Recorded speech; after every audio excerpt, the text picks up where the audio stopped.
ওই যুবক বলছে, হুজুর আমাকে ক্ষমা করবেন আর আমার জাবিনদার ভাইকে আপনি ছেড়ে দেন। সুবহানাল্লাহ।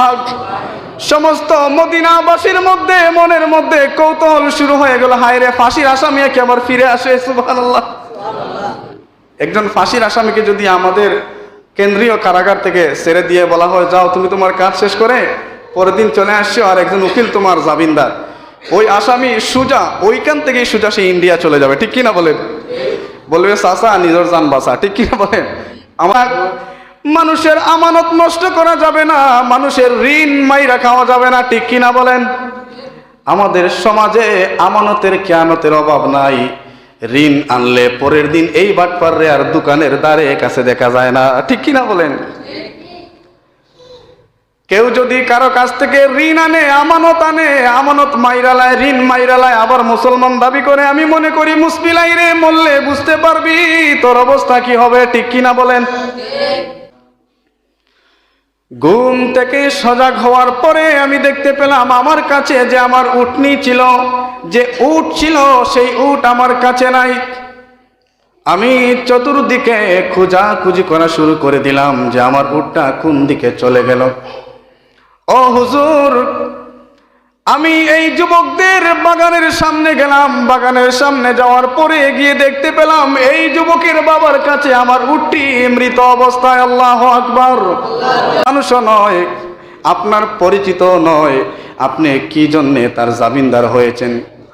ওই আবু যর বলেন, হুজুর আমিরুল মুমিনিন, শুনেন, কিয়ামত পর্যন্ত কোনো ব্যক্তি যাতে বলতে না পারে একজন মুসলমান বিপদে পড়েছে আর অন্য মুসলমান তাকে সাহায্য করার জন্য আসে না। আল্লাহু আকবার।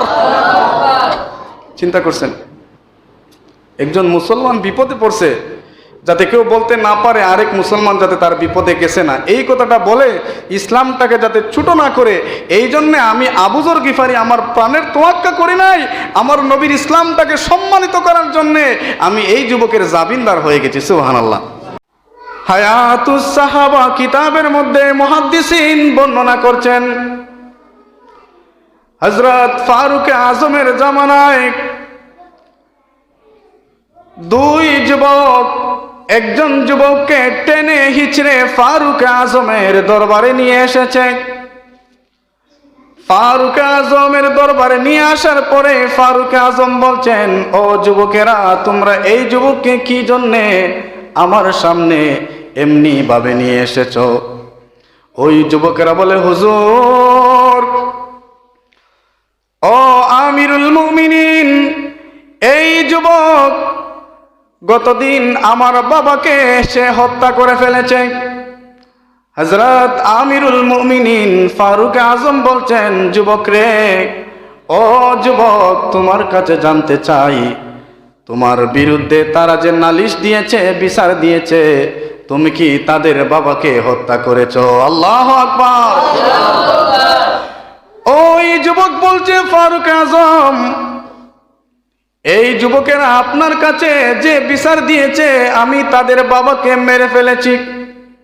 ও আমিরুল মুমিনিন, আমি ইচ্ছা করে তাদের বাবাকে মারি নাই, এটা একটা অনাকাঙ্ক্ষিত ঘটনা, এটা ভুলবশত হয়ে গেছে। হযরতে ফারুক আজম বলছেন, কিভাবে ভুল হয়েছে সম্পূর্ণ ঘটনা তুমি আমার কাছে খুলে বলো। সুবহানাল্লাহ করেন। ওই যুবক বলছে, হুজুর, আমি কাজ করতে করতে বড় ক্লান্ত হয়ে পড়ি, আমি একটা গাছের ছায়ার মধ্যে বিশ্রাম নেওয়ার জন্য গাছের ছায়ার নিচে বসলাম। বসার পরে আমি বিশ্রাম নেওয়া অবস্থায় আমার ঘুম চলে আসে, আমি ঘুমিয়ে গেলাম। ঘুম থেকে সজাগ হওয়ার পরে আমি দেখতে পেলাম আমার কাছে যে আমার উটনি ছিল, যে উট ছিল, সেই উট আমার কাছে নাই। আমি চতুর্দিকে খোঁজাখুঁজি করা শুরু করে দিলাম যে আমার উটটা কোন দিকে চলে গেল। ও হুজুর, আমি এই যুবকদের বাগানের সামনে গেলাম। বাগানের সামনে যাওয়ার পরে গিয়ে দেখতে পেলাম এই যুবকের বাবার কাছে আমার উটটি মৃত অবস্থায়। আল্লাহু আকবার। আমি এই যুবকদের বাবাকে জিজ্ঞেস করলাম, আমার উটটার এই অবস্থা কিভাবে হলো? এই যুবকদের বাবা বলল, এ যুবক, তোমার এই উট আমার বাগানের ভিতরে ঢুকে আমার বাগানের ক্ষয়ক্ষতি করে ফেলেছে, যার কারণে তোমার উটটাকে আমি পাথর মেরে হত্যা করে দিয়েছি। ও আমিরুল মুমিনিন, তাদের বাবার সাথে আমার তর্ক বিতর্ক ঝরে যায়। তর্ক বিতর্কের এক পর্যায়ে আমার রাগ উঠে যায়। আমি রাগ মিটানোর জন্য একটা পাথর নিয়ে তাদের বাবার উপরে আমি ঢিল মেরে দেই। আল্লাহু আকবার। ও আমিরুল মুমিনিন, আমি তাদের বাবাকে মারার জন্য ঢিল মারি নাই, হত্যা করার জন্য ঢিল মারি নাই। আমি আমার রাগটাকে দমানোর জন্য, রাগটাকে মিটানোর জন্য আমি ঢিল মেরেছি। ঢিল মারার এক পর্যায়ে তাদের বাবা ওইখানের মধ্যে ইন্তেকাল করে। ইন্না লিল্লাহ, সুবহানাল্লাহ। আমিরুল মুমিনিন বলছেন, যুবক শুনো শুনো শুনো, তুমি যে উট মেরেছে তাদের বাবা, এই উট মারার বদলে তুমি বিচার দিলে, এই বিচারে একটা উটের বদলে আরেকটা উট পাইতা। তুমি কি জন্যে তাদের বাবাকে মেরে দিয়েছ? ও যুবক, তুমি কি জানো না বর্তমান সময়ে ইসলাম ধর্মের রীতিনীতি অনুযায়ী হত্যার বদলে হত্যা। তুমি যেহেতু ঢিল মেরে তাদের বাবাকে মেরে দিয়েছ, এই মৃত্যু করার কারণে তোমাকেও এই সমাজের মধ্যে মৃত্যুদণ্ড দেওয়া হবে। আল্লাহু আকবার। ওই যুবক মাথা নিচু করে হযরতে ফারুক আজমের সামনে দাঁড়িয়ে রইল। ফারুক আজম যুবককে শেষমেশ প্রশ্ন করলেন, যুবক, তোমার কি কোনো চাওয়া পাওয়া আছে? কিছুক্ষণের মধ্যে তোমাকে ফাঁসি দেওয়া হবে রে যুবক। তোমার যদি কোনো কিছু চাওয়া পাওয়ার থাকে তুমি এখন আমার কাছে বলতে পারো। ওই যুবক বলল, হুজুর, আমার বেশ কিছু চাওয়া পাওয়া নাই। কিছু মানুষের ঋণ আমার কাছে ছিল এবং কিছু মানুষের আমানত আমার কাছে আছে। এই ঋণ আর আমানত যদি আমি দিয়ে দিতে পারি, তাহলে আমাকে যদি আপনি ফাঁসি দিয়ে দেন, আমার অন্তরে কোনো যন্ত্রণা থাকবে না। সুবহানাল্লাহ। আমিরুল মুমিনিন বলছেন, ও যুবক, এই সমাজের মধ্যে, এই বৈঠকের মধ্যে, বিচারের মধ্যে তোমার কি কোনো পরিচিত লোক আছে? আমি তো তোমাকে একা একা এমনি ছেড়ে দিতে পারি না, কারণ ফাঁসির আসামিকে ছেড়ে দিলে সে তো ফিরে আসবে না, ঠিক কিনা বলেন? তোমার যদি কেউ জামিনদার হয়, তোমার যদি কেউ জামিন হয়, তাহলে আমি তোমাকে কয়েকদিনের জন্যে ওই আমানত আর ঋণ পরিশোধ করার জন্যে তোমাকে ছেড়ে দিতে পারি। আল্লাহু আকবার। ইসলাম কেমন একটা ধর্ম দেখেন। ইসলামের মধ্যে কত নিয়ম নীতি আছে দেখেন। মানুষের হক নষ্ট করা যাবে না, মানুষের আমানত নষ্ট করা যাবে না, মানুষের ঋণ মাইরা খাওয়া যাবে না, ঠিক কিনা বলেন? আমাদের সমাজে আমানতের খেয়ানতের অভাব নাই। ঋণ আনলে পরের দিন এই বাটপারে আর দোকানের দ্বারে কাছে দেখা যায় না, ঠিক কিনা বলেন? কেউ যদি কারো কাছ থেকে ঋণ আনে, আমানত আনে, আমানত মাইরালায়, ঋণ মাইরালায়, আবার মুসলমান দাবি করে, আমি মনে করি মুসবিলাই রে, মরলে বুঝতে পারবি তোর অবস্থা কি হবে, ঠিক কিনা বলেন? ফারুক আজম বললেন, বাবারে, তোমার জামিনদার ছাড়া তোমাকে ছাড়া যাবে না, তোমার জন্য একজন জামিনদার খুঁজে বের করো। ওই যুবক ডাক দেখো, আমিরুল মুমিনিন, আমি এই এলাকায় নতুন এসেছি, আমি কাউকে চিনি না, আমার তো জামিনদার কেউ হবে না। ওই সময় চতুর্দিকে নীরব অবস্থা, কেউ এই যুবকের পক্ষে দাঁড়াচ্ছে না, কারণ ফাঁসির আসামি। জামিনদার হলে যদি যুবক ফিরে না আসে, তাহলে জামিনদারের তো ফাঁসি হয়ে যাবে, ঠিক কিনা বলেন? আমার বাবার গভীর মনোযোগ, পর্দানিসীন মা বোনেরা, শিক্ষণীয় ঘটনা শুনেন। হঠাৎ ওই মজলিসের মধ্যে, ওই বৈঠকের মধ্যে আমার নবীর একজন প্রখ্যাত সাহাবী হযরতে আবু যর গিফারি রাদিয়াল্লাহু তাআলা হাত তুলে বললেন, আমিরুল মুমিনিন, ও আমিরুল মুমিনিন, আমার একজন মুসলমান ভাই বিপদের মধ্যে পড়েছে, আমি তার জামিনদার হব। সে আসার আগ পর্যন্ত আমি এই যুবকের জামিনদার হয়ে গেলাম। সুবহানাল্লাহ। তার মানে এটা থেকে বোঝা যায়, আমরা একজন মুসলমান আর একজন মুসলমানের বিপদে পড়লে তার সহযোগিতা করা। তবে বাটপার না, তান্দাবাজ না, আকাম কুকাম কারণে ওলার পক্ষে না, এদের পক্ষে জামিনদার হবেন না। এদেরকে পারলে সঠিক সাক্ষী দিয়ে তাদেরকে বিচারের আওতায় আনবেন। ঠিক কিনা বলেন? হযরতে আবু যর গিফারি বলছেন, আমিরুল মুমিনিন, এই যুবকের পক্ষে আমি জামিনদার হয়ে গেলাম। হযরতে আমিরুল মুমিনিন ফারুক আজম বললেন, যাও যুবক, তোমাকে 1 সপ্তাহ সময় দিলাম, তুমি তোমার ঋণ পরিশোধ করে মানুষের আমানত ফেরত দিয়ে আগামী জুমার দিন তুমি ঠিক সময়ে মসজিদে নববীর সামনে চলে আসবা। আল্লাহু আকবার। ওই যুবক ঘোড়ার মধ্যে উঠে ঘোড়া থেকে খুব দৌড়িয়ে মাইল মাইল দূর চলে যাচ্ছে তার বাড়িতে। হযরতে আবু যর গিফারি রাদিয়াল্লাহু তাআলা ওনার বাড়ির দিকে চলে যাচ্ছেন। মদিনার সমস্ত লোকেরা যার যার ঘরের মধ্যে চলে গেছে, সপ্তাহ গুনিয়ে শুক্রবার চলে আসলো, জুমার দিন চলে আসলো।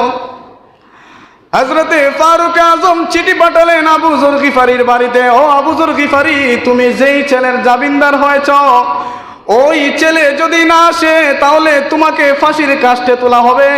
তুমি তোমার পরিবারের কাছ থেকে বিদায় নিয়ে, পরিবারের কাছ থেকে পরামর্শ নিয়ে তুমি তোমার যত রকমের কথাবার্তা আছে সব শেষ করে তুমি মসজিদে নববীর সামনে চলে আসবা। সুবহানাল্লাহ।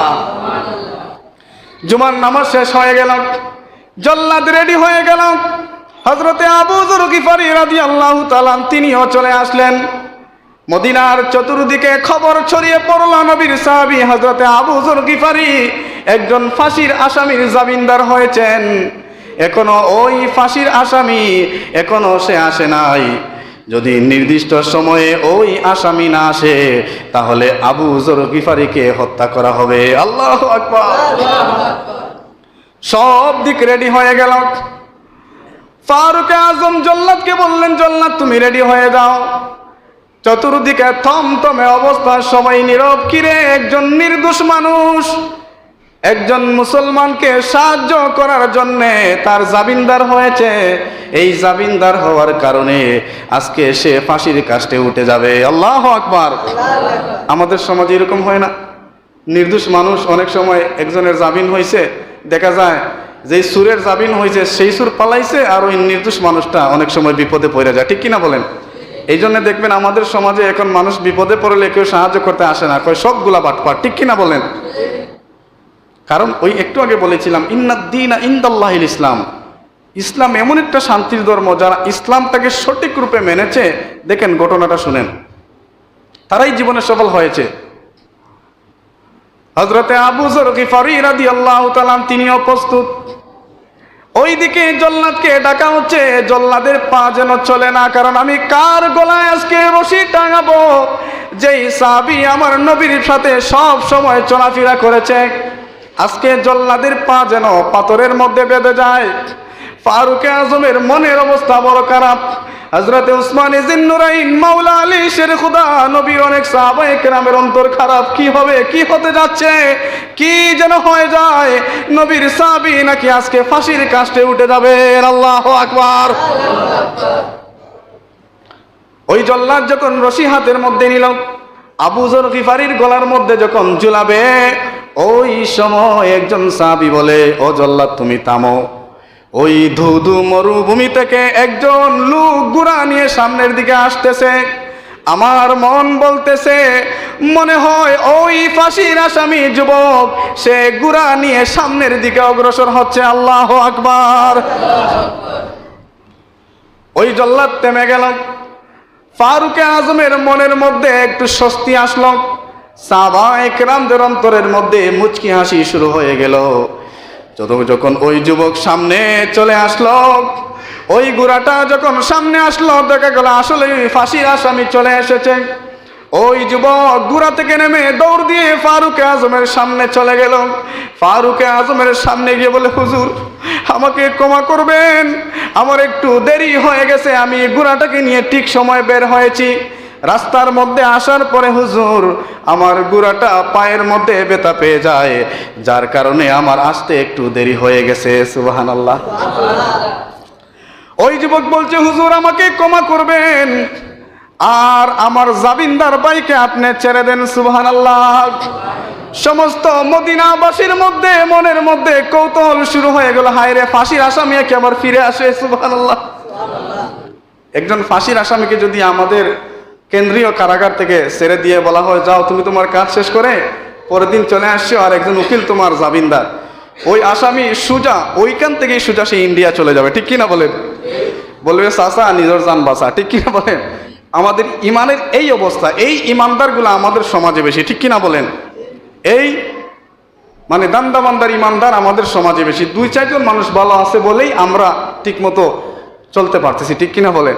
আমার কথায় মাইন্ড করে না, বাস্তব কথা। এই সুসি ইমানদারগুলো আমাদের সমাজে ভরা, ঠিক কিনা বলেন? কষ্ট নিয়েন না, বাস্তব কথা, এগুলো কাজে লাগবে। সুসি ইমানদার যদি থাকে তাহলে তার হিট করবে, হয় ঠিক হবে, না হয় আরো বেশরম হবে, ঠিক কিনা বলেন? ওই বৈঠকের মধ্যে সবার মনের মধ্যে কৌতূহল শুরু হয়ে গেল, কিরে ফাঁসির আসামি নাকি আবার ফিরে আসে? হযরতে ফারুক আজম ওই যুবককে প্রশ্ন করলেন, যুবক তুমি জানো কিছুক্ষণের মধ্যে তোমাকে ফাঁসির মধ্যে ঝুলানো হবে, তুমি জানা সত্ত্বেও কি জন্যে, আচ্ছা তুমি জানা সত্ত্বেও কি জন্যে তুমি আমার ফিরে এসেছ?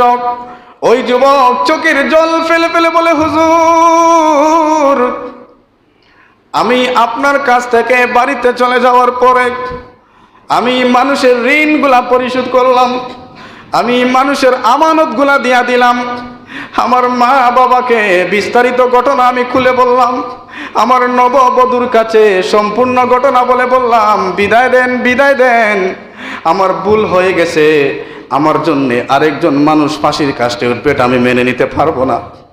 ও হুজুর আমি সবার কাছ থেকে বিদায় নিয়ে আমি আপনার কাছে উপস্থিত হয়েছি একটাই কারণ, একজন মুসলমান বিপদের মধ্যে পড়েছে, আর একজন মুসলমান ওই মুসলমানকে সাহায্য করার জন্য এগিয়ে এসেছে, আমার জিম্মাদার হয়েছে, এর চাইতে বড় খুশি আমার কি জন্য হতে পারে? কি হতে পারে হুজুর? আমি একজন মুসলমান বিপদে পড়েছে আর একজন সাহায্য করেছে, কিয়ামত পর্যন্ত যাতে কেউ বলতে না পারে এক মুসলমানের বিপদে পড়ে আরেক মুসলমান বিপদে পড়ে সাহায্য করে বড় ক্ষতির মধ্যে পড়েছে। সুবহানাল্লাহ। ও হুজুর কিয়ামত পর্যন্ত যাতে কেউ বলতে না পারে এক মুসলমান বিপদে পড়েছে আরেক মুসলমান জামিনদার হয়ে সেও বিপদে পড়েছে, এই কথাটা যাতে কেউ বলতে না পারে, সেই জন্য আমি আমার কথা রাখতে আমি ফাঁসির আসামি হয়েও আমি আপনার কাছে হাজিরা দিয়ে দিলাম। সুবহানাল্লাহ। আমাদের সমাজে এই মুসলমান পাওয়া যাবে? 50,000 টাকা জামিন দিলে সে ওগুলোই ময়রা খাইবে, জান তো পরের কথা। একটা গরু ছাগল দেন, দেখবেন সে খাইয়ে লাইবে, বলবে শিয়ালে খাইয়ে লাইছে, আসলে সে বড় শিয়াল, ঠিক কিনা বলেন? আমাদের ইমানের অবস্থা এরকম। এই যুবকের কথা শেষ, হযরতে ফারুক আজম বললেন, আবু যর গিফারি আপনি এই যুবককে চিনেন না, আপনি কি জন্য তার জামিনদার হলেন? এই যুবক তো আমাদের এলাকারও নয়, আপনার গোষ্ঠীর মানুষও নয়, আপনার পরিচিত নয়, আপনি কি জন্য তার জামিনদার হয়েছেন? ওই আবু যর বলেন, হুজুর আমিরুল মুমিনিন শুনেন শুনেন, কিয়ামত পর্যন্ত কোনো ব্যক্তি যাতে বলতে না পারে একজন মুসলমান বিপদে পড়েছে আর অন্য মুসলমান তাকে সাহায্য করার জন্য আসে না। আল্লাহু আকবার। চিন্তা করছেন, একজন মুসলমান বিপদে পড়ছে যাতে কেউ বলতে না পারে আরেক মুসলমান যাতে তার বিপদে গেছে না, এই কথাটা বলে ইসলামটাকে যাতে ছোট না করে, এই জন্যে আমি আবু যর গিফারি আমার প্রাণের তোয়াক্কা করি নাই, আমার নবীর ইসলামটাকে সম্মানিত করার জন্যে আমি এই যুবকের জামিনদার হয়ে গেছি। সুবহানাল্লাহ।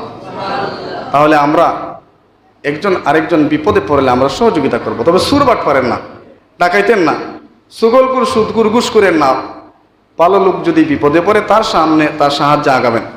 হ্যাঁ, এমন যদি দুর্ঘটনা ঘটে যায়, বড় দুর্ঘটনা, মনে করেন অ্যাক্সিডেন্ট হলে আগে তার প্রাণ বাঁচাবেন, পরে বলবেন দেখ সুরর সুর, এই তোর খারাপির কারণে তুমি দুর্ঘটনাতে পড়ছো, ঠিক কিনা বলেন? আগে তারে বাঁচাইবেন, ঠিক কিনা বলেন? হযরতে আমিরুল মুমিনিন যখন আবু যর গিফারি রাদিয়াল্লাহু তাআলা আনহুর কাছ থেকে এই কথা শুনলেন, সাথে সাথে ওই বৃদ্ধের 2 ছেলে সাথে সাথে বলে উঠল, হুজুর ও ফারুক আজম আমি আপনার কাছে একটা কথা বলতে চাই। এই যুবক আমার বাবাকে অনাকাঙ্ক্ষিতভাবে পাথর মেরেছে, আমার বাবা মারা গেছেন। আমরা দুই ভাই আপনার কাছে যে নালিশ দিয়েছিলাম, যে বিচার দিয়েছিলাম, এখন আমরা দুই ভাই আমাদের নালিশ উঠিয়ে নিলাম। সুবহানাল্লাহ। আশ্চর্যের ঘটনা। সবাই থমথমে অবস্থা। কি বলছে যুবক? প্রথমে বিচার চাইলো, এখন কই বিচার উঠিয়ে নিয়েছে। ফারুক আজম বললেন, কারণ কি? কি জন্যে তুমি তোমার বিচার উঠিয়ে নিয়েছ? ওই যুবক বলে, হুজুর, আমার এক মুসলমান ভাই সেই বুঝে না, অনাকাঙ্ক্ষিতভাবে আমার বাবাকে মেরে ফেলেছে। সে তার দোষ স্বীকার করেছে, সে তার কথা মতো আবার আমাদের সামনে চলে এসেছে। সে আপনার কাছে ক্ষমা চাইতেছে, আমাদের কাছেও ক্ষমা চাইতেছে। আমরা এই জন্যে ক্ষমা করে দিলাম।